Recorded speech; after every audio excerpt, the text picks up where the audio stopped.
הבאנו שלום, הבאנו שלום, הבאנו שלום.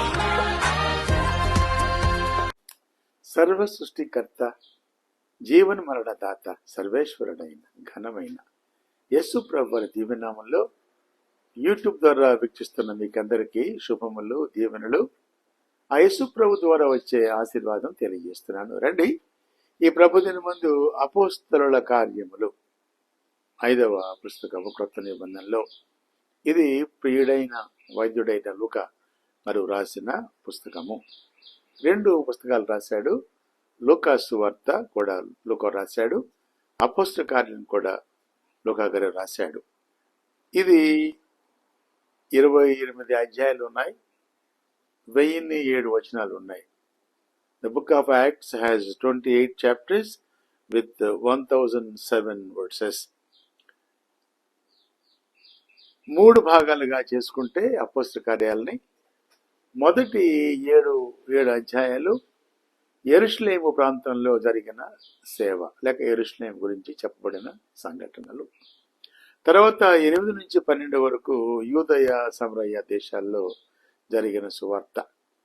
చివరిగా 13 నుంచి 28 వరకు బోధిగంతాల వరకు యెరూషలేము, యూదయ సమరయ, బోధిగంతాలు. కాబట్టి ఇది అద్భుతమైన పుస్తకం. అపోస్తల కార్యం అంటే పునరుద్ధానుడైన క్రీస్తు ప్రభువు కార్యాలు, ఆయన ఆత్మ ద్వారా ఎన్నుకున్న ప్రజలు అపోస్తలు చేసిన కార్యాలు, వాటి సముదాయంగా చెప్పవచ్చు అపోస్తల కార్యంలో.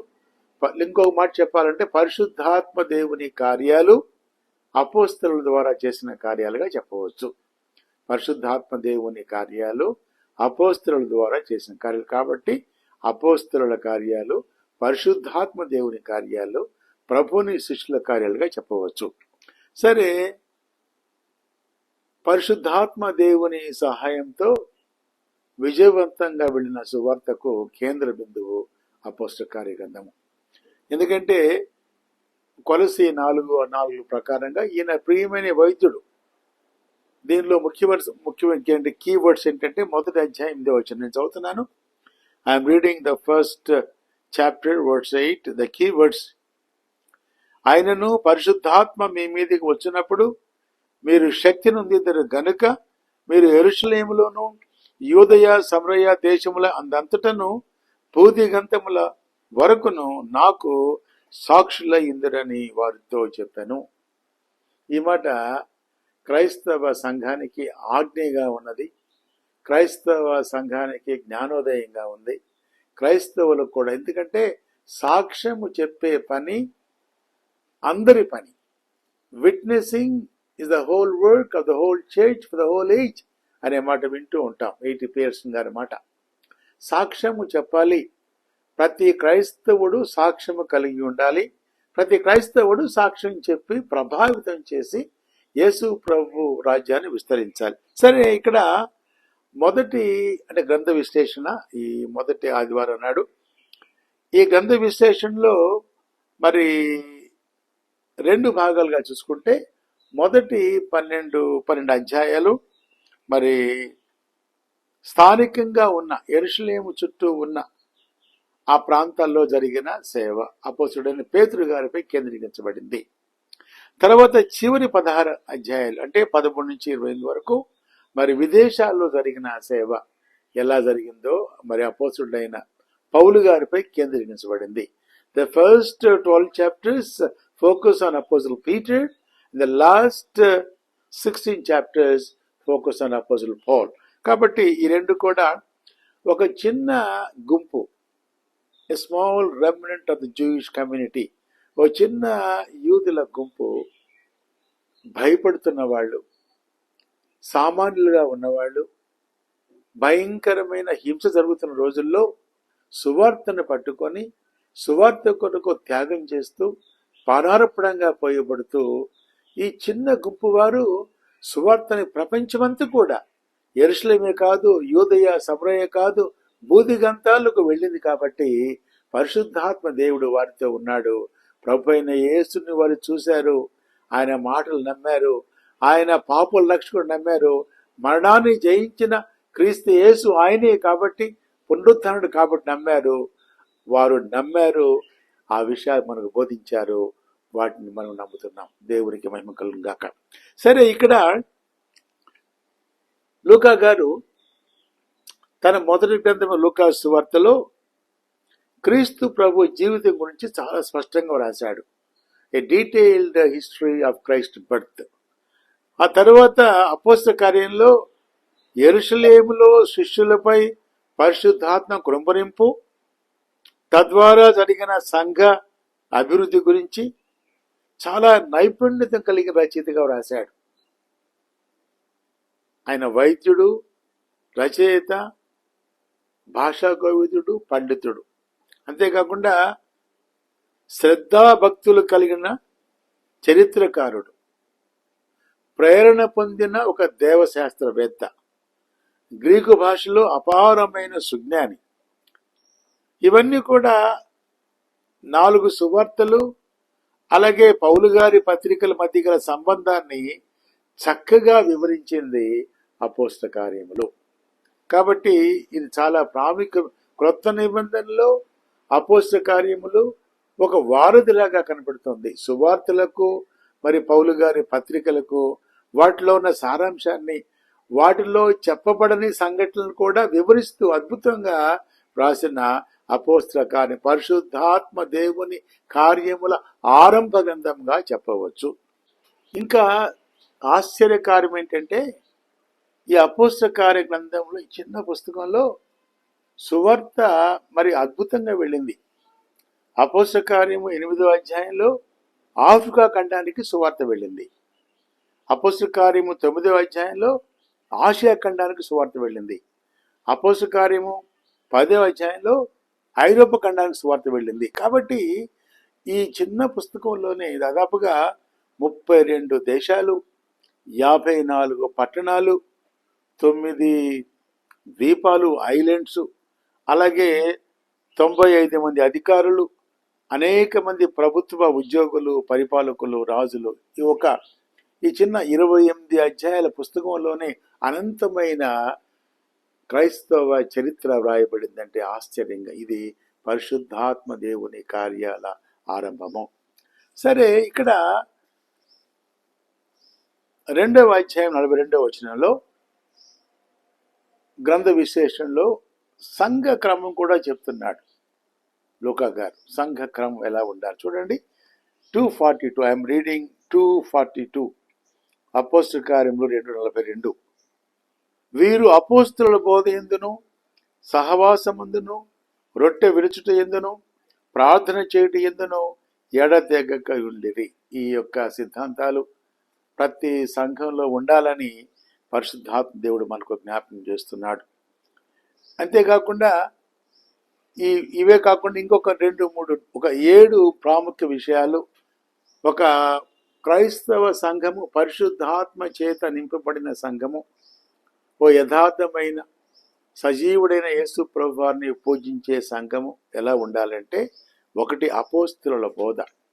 అపోస్తలుల బోధ ఏంటంటే, నేను పాపిని ప్రభువాన్ని ఒప్పుకుంటే, పాప క్షమాపణ పొందితే, మారు మనసు పొందితే రక్షించబడతావు. ఇది అపోస్తలుల బోధ. లోక రక్షకుడు, పాప రక్షకుడు ప్రభువారు కాబట్టి పాప క్షమాపణ ప్రభు దగ్గర దొరుకుతుంది. ఇది అపోస్తలుల బోధ. తర్వాత సహవాసము ఏంటంటే, ఈ సహవాసము వర్టికల్గా, హారిజాంటల్గా ఉండాలి. దేవునితో ఉండాలి, అలాగే ఇతరులతో కూడా ఉండాలి. 3వది రొట్టె విడుచుట, breaking of the bread, important. ప్రభు వారి యొక్క సన్నిధి, visual manifestation of God's presence. 4వది ఏముంటున్నాడు? ప్రార్థన. ఈ 4 కాకుండా ఇంకేముంటాడంటే, ఈ 3వ అధ్యాయం వచ్చేటప్పటికి అద్భుత కార్యాలు కూడా జరుగుతున్నాయి. అద్భుత కార్యము ఎందుకంటే దేవుని విశ్వాస సహితమైన ప్రార్థన రోగిని ఎలా బాగు చేస్తుందో, కాబట్టి ప్రార్థన ఆలకించే దేవుడు అలనాడు స్వస్థపరిచాడు, నేటి కూడా ఉంటుంది. అయితే స్వస్థత అన్నిటికంటే ముఖ్యం ఏంటంటే ఆత్మ స్వస్థత ప్రాముఖ్యమైనది. అయితే భౌతిక స్వస్థత కూడా ప్రాముఖ్యమైనది. కాబట్టి 5వది అద్భుత కార్యత. 6వది ఏముంటామంటే సామాజికంగా ఐక్యంగా ఉండుట. 7వది ఏంటంటే 2:47 ఇది చివరిగా శిష్యులను తయారు చేయట 2:47 అంటున్నాడు. 2:47 అంటాడు, ప్రభువు రక్షణ పొందుతున్న వారిని అనుదినము వారితో చేర్చుచుండెను. ఇది 7వ ప్రాముఖ్యమైన నిబంధన. అపోస్తలుల బోధ, సహవాసము, రొట్టె విరుచుట, ప్రార్థన, స్వస్థతలు, సమాధానము, శిష్యులుగా తయారు. ఇవన్నీ కూడా 7 నిబంధనలు అపోస్తల కార్య గ్రంథంలో ఉన్నాయి. కాబట్టి ఈరోజు ప్రత్యేకంగా ఏంటంటే అపోస్తల కార్యంలో మరి కీవర్డ్స్గా చెప్పబడిన దాంట్లో అంటున్నాడు కదా, పరిశుద్ధాత్మ మీ మీదకి వచ్చినప్పుడు. ఈయన మాట, పరిశుద్ధాత్మ దేవుడు మీ మీదకి వచ్చినప్పుడు రక్షించబడతారు, వాక్యం చెబుతారు, అనేకులకు సాక్ష్యంగా ఉంటారు. కాబట్టి పరిశుద్ధాత్మ వలన రక్షణకు కారకుడు పరిశుద్ధాత్మ దేవుడు. కాబట్టి అపోస్తల కార్యం ఏముంటుందంటే సాక్ష్యము చెప్పే పని ప్రతి క్రైస్తవుని మీద ఉన్నదని మరొకసారి జ్ఞాపకం చేయాలి. కాబట్టి ఈ గ్రంథ విశ్లేషణలో 28 అధ్యాయాల్లో ఈ పరిశుద్ధాత్మ కూడా ఈ పుస్తకం అంతా చూసుకుంటా ఉంటే 2వ అధ్యాయంలో యూదుల పైన పరిశుద్ధాత్మ కృపణించబడింది. గమనించండి జాగ్రత్తగా. 8వ అధ్యాయంలో సమరయుల పైన పరిశుద్ధాత్మ కృపణించబడింది. 10వ అధ్యాయంలో అన్యులపై కృపణించబడింది. 19లో దేశ సంచారులు కూడా పొందినట్లుగా చూస్తున్నాం. కాబట్టి ఈరోజు ఆ పరిశుద్ధాత్మ దేవుని నువ్వు నమ్ముకున్నావంటే రక్షించబడతావు.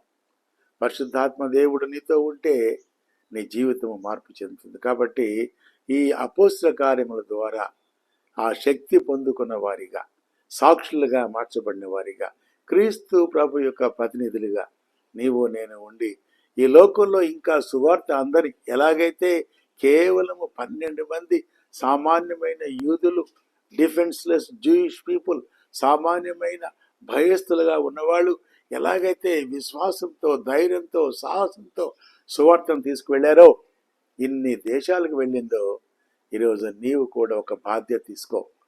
నీ గృహంలో, నీ ఇంటిలో, నీ బంధువులు, నీ బిడ్డలు, నీ భార్య, నీ భర్త, నీ తల్లిదండ్రులు, వారికి సువార్త చెప్పు, వారిని ప్రభు బిడ్డలుగా మార్చు.